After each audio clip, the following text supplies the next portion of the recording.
Sector 1, Firetruck. Go ahead. I'm on scene at 108 South 17th. We've got light smoke showing from a single-story commercial building. Working fire, make it a regular alarm. Engine 1 upon arrival. Let's see if we can get in. Let's see if there's an FDC in the back before we do anything here.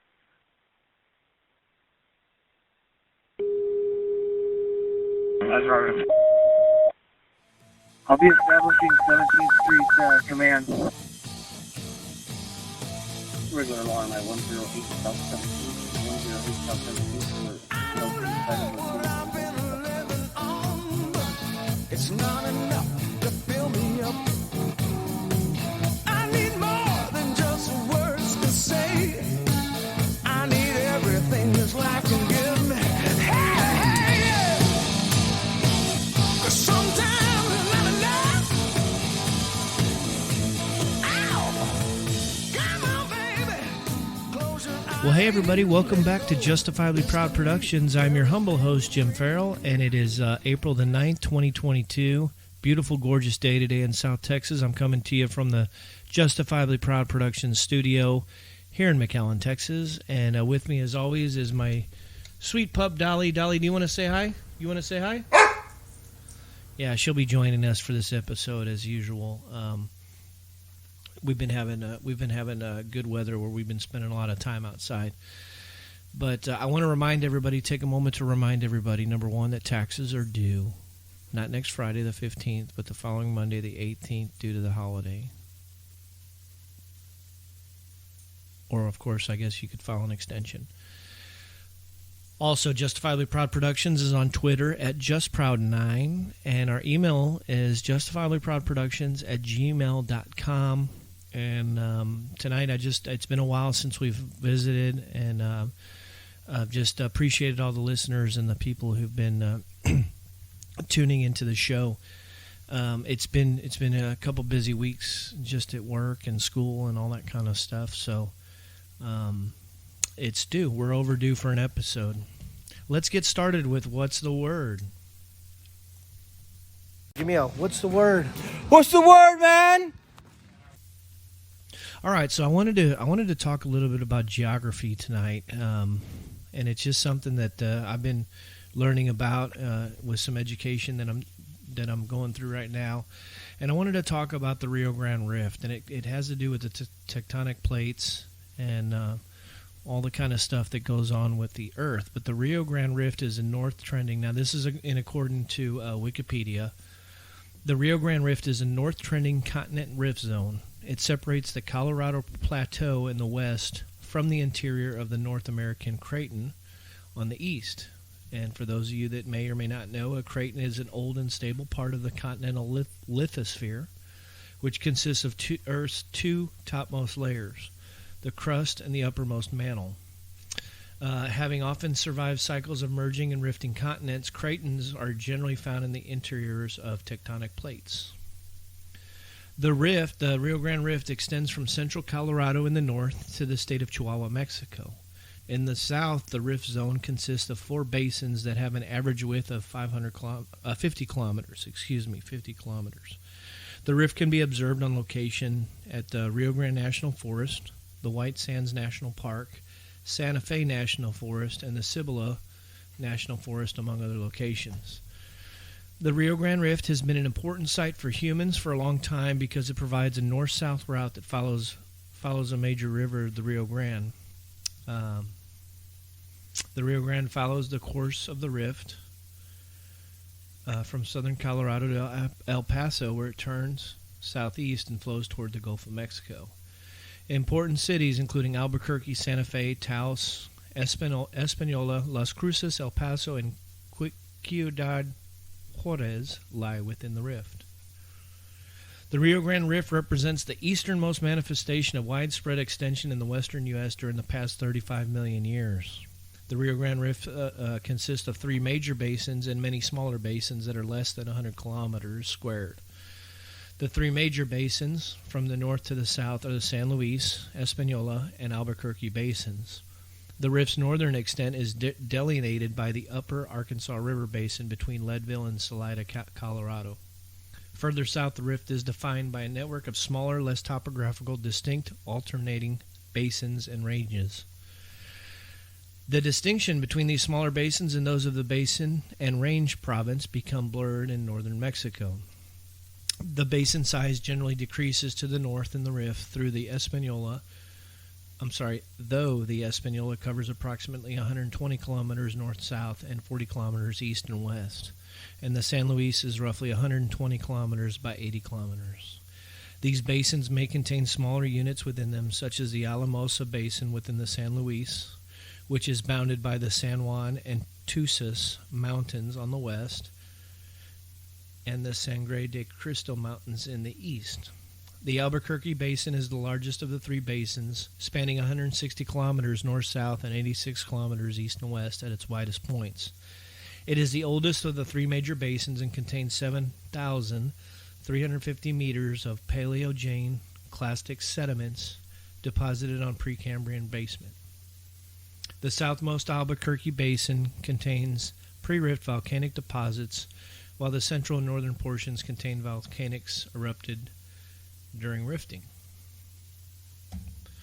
So just a little bit of geology. I've been learning a lot about the Earth. I'm currently in a college course for geology, and it's really interesting stuff.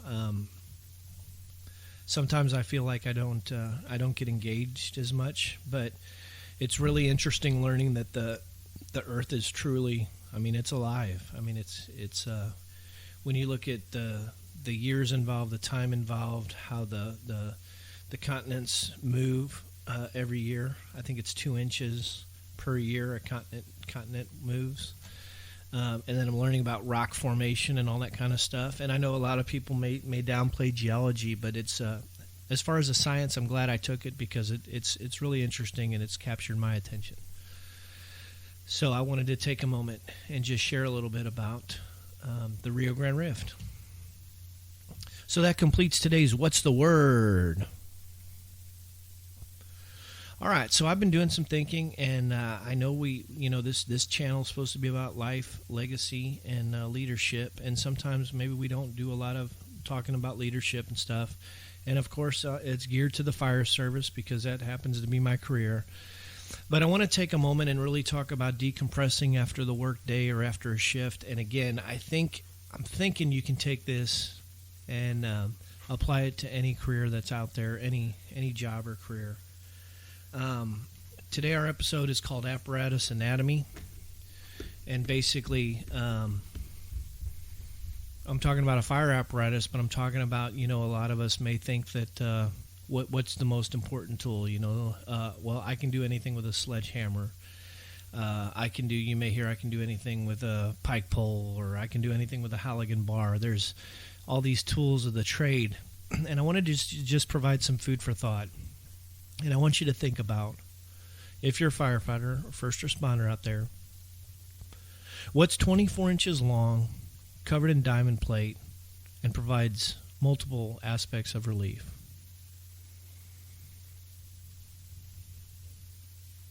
I'm talking about the extended front bumper on a fire truck. Now, some of you may say, well, what's the big deal? Well, the big deal is, back in the day, if you grew up in the 80s, of course, the booster reel was the big thing on a fire truck. And you may see an extended front bumper on a truck, but usually it was to just hold the pedestal, the Q2 pedestal, or the light from Mars you'd see on the front of the truck. But what really brought the extended front bumper into the front lines of the fire service was the trash line on the front. And my understanding is the trash line was meant to take the place of the booster reel, but those of you who are fans of the booster reel know that it didn't really do that. Most fire trucks you see now, if they have one, they probably have both because they serve different purposes. But as a selling point, that was the deal: is, hey, instead of getting a booster line on your truck, why don't you get a front bumper line or what's known as a trash line? So now you got your 24-inch extended front bumper, or 21 or 24-inch extended front bumper, right? And it's evolved over the years. It went from having a chrome face to now they're steel channel, painted. Now you may see it with spray and bed liner on it. You may certainly see a lot of the the channel bumper on the front with the chevron to provide visibility for the truck. Multiple lights are now mounted on these extended front bumpers. You got the air horns either inboard or outboard of the frame rails. There's many aspects of the extended front bumper. But I want you to take a moment and think about the last time you actually utilized the extended front bumper, whether you have a bumper line on there holding 150 feet of hose or not. Think about it. Reflect back. You'd be surprised how often that thing gets used not on the fire ground, or not for firefighting, or not for responding. But think about it. Think about how many purchases have been made with your fire chief and a vendor sit on that front bumper. Think about how many marriages have been helped by sitting on that front bumper and chatting. Think about it, how many times you may or may not have been counseled, for lack of better words, or disciplined sitting on the front bumper of your apparatus.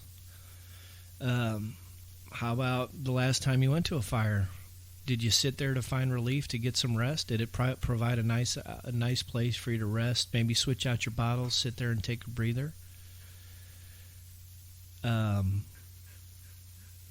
Have you, a couple episodes ago we talked about how back in the day a lot of us would sit on the front bumper and dream about the way we thought things ought to be.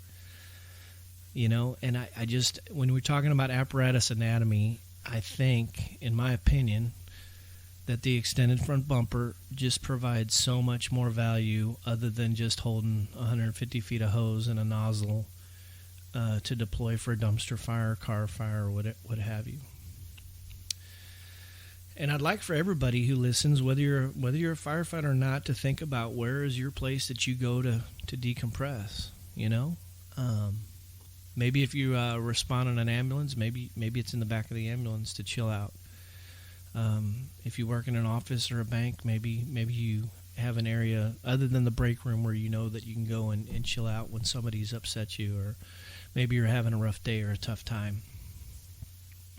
And I can tell you from experience that it's great to have this, right? You're coming up the ranks, you're a firefighter, you're a driver, you're a lieutenant, and you have this place in your fire station that you're able to go and take somebody and talk to them about something that maybe did or did not go right, went wrong or right. Maybe they're having trouble financially and they need to talk to somebody about it. Maybe they just want to sit out front on a nice evening like tonight and look at the traffic go by and reflect about how they're responsible for X amount of people that live in their fire district. But there is some true value to that thing. And what do you do when you don't have that anymore? What do you do? Where do you go? Let's say you move up the ranks and you become a district chief or a battalion chief or some kind of incident commander on the shift where you're responding by yourself. Where do you go to wind down? There's a coffee house, I'm sure, in your town that you can go to or what have you. But you jump into these higher ranks to make a difference. And in reality, you're kind of on your own. Now, fast forward into jumping into an administrative position where, by all means, you may have a team working below you, but it is difficult to find a place like the front bumper to go and wind. I wanted to talk about that, about the apparatus anatomy and how that has, if you've been in the fire service long enough, you can probably think to a time when you've sat on that front bumper and something impacted your career, whether you're a volunteer or career, or maybe you work in a hospital and there's a certain area where you remember, I remember exactly where I was when this happened, or I remember exactly how they took care of this issue. For us, a lot of times it's that front bumper. So, I don't know if anybody's been counseled a lot lately or reprimanded or whatever, but man, there's times where I've been slapped harder than Chris Rock at the Oscars. Luckily, fortunately, I've never had a written reprimand at my employer or anything to that effect yet. I'm still eligible for that, but there's times where you get scolded and you need to go somewhere and decompress. But let me just share a story talking about leadership and how let me give you one example of how an issue was addressed with me on the front bumper many years ago. Many years ago, we had a structure fire, and I believe I was driving an aerial that day, and the first arriving engine already had fire attack going. There was a lot of activity going on. There was a lot of people there, like the police and stuff, where I didn't really know what was going on, but there was still smoke pumping out of the house, and for whatever reason, I decided, hey, let's. I grabbed a couple other guys, and we went up and decided to cut a hole in the roof, vertically ventilate it. Right. Well, unbeknownst to me, we're up there cutting the hole without being told to do that, and inside, it was a fire scene that this was going to complicate things. It normally wouldn't have been a big deal, except that this particular scene happened to be a crime scene. And us doing more damage to the house was not helping the situation. So anyway, the fire finished. We cleaned up. When we got back to the station, I think it was like the next shift, we had a post-incident analysis. And the captain at the time, who later became one of our actual fire chiefs, he let me have it. I mean, he told me that, he didn't really let me have it. He let my officers have it. That nobody had asked us to go up there and ventilate, and I wasn't in the room, but they came out and sat me down on the front bumper, and I believe the other firefighters were there too, and with some very choice words, they kindly told me, don't ever do that again. Don't ever do something without being told to do it, right? And they were harsh. I mean, you can imagine what kind of words were used.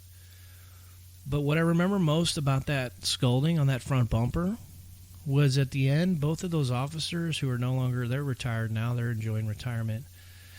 Both of those officers, I mean, they were red. The captain obviously chewed them up and down. Both of them said, by the way, that vent hole y'all cut, it was picture perfect. Keep up the good work, And to me, that type of constructive leadership is sometimes it's hard to find these days. Sometimes it's always been hard to find. But the biggest thing I remember about that, of course, was the scolding. And yeah, you're right. I shouldn't be doing stuff I'm not asked to do. But at the same time, at the end, it was solidified with, hey, we got a good crew here. You made us proud by that textbook vent hole you cut. And so, when it comes to leadership and doing things like that, whether it be punishment or helping another fellow employee, I think it's important to recognize what's important. And I've said it before, people don't care how much you know until they know how much you care, And there's nothing worse than flying high with something good going on and just having the air deflated and the wind taken out of your sails. And I can testify to that. It brings down the division. It brings down the people. It brings down the everybody that's working towards a common goal, And so I like to try when I am having to make those tough decisions. One of the promotional books we took that I recently had to study like 8 times before my last promotion. It took me like 8 or 9 times to finally get promoted. It talked about the hardest. One of the questions was the hardest choices are between right and right. Is that right? The hardest questions, I think it's the hardest questions are between right and right. And I get that. That the bosses need to, they need to make a decision. But there's a way to do that. There's a way to do that and to still accomplish the common goal and really look at what matters. And so, when we're talking about, I don't want to call it a safe place or safe haven, but think about your workplace, think about your home place, where do you go to unwind, to talk, to think, to make it through life's challenges? I mean, especially these days with everything that's going on, it's hard to get away and decompress. I mean, I was at an event last week where one of the speakers said, when you're a kid, this makes perfect sense to me. When you're a kid, life seems to go by real slow. And I remember I couldn't wait to turn 16 and drive. I couldn't wait to turn 18 and vote. Couldn't wait to turn 21 to have some alcoholic beverages, right? But so you're growing up, and actually it wasn't 18 to vote. It was 18 to use tobacco, right? Which I don't use anymore. But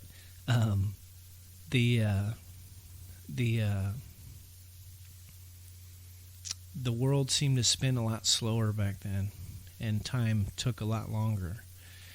And her point was that when you grow up to an adult, man, it's like it goes by like that, in the blink of an eye. And she attributed that to, we have so many responsibilities and so many things to do on our to-do lists that life just goes by. And I can certainly understand and agree with that. That when you get overwhelmed with everything and start looking at all the stuff you got going, like right now, my wife and I own a business, I'm a full-time firefighter, still got a teenager in the house, I'm going to school, trying to do other, I'm a part of some fellowships that I'm a part of. I help out with the church. I have commitments with my church. And it's all positive stuff. I'm not discounting any of that stuff, but that may be one of the reasons why life tends to go by super fast. And it's important to take a moment, find your bumper, find your tailboard where you can sit down, relax, chill out, take a breather, between the next run, and think about what's important and how can you make your day better, find your front bumper, people, that's a good starting point for all you firefighters out there. Find your place to chill out, talk shop. You can talk shop, you can talk family, you can talk school, but the front bumper is a great location to provide relief from whatever maybe it's not challenges, maybe it's thought, maybe you need some insight, maybe you need some inspiration, Why don't you start with the front bumper? We'll see you next time on Justifiably Proud, everybody. Have a great week, and don't forget to do your taxes. Take care. Bye-bye.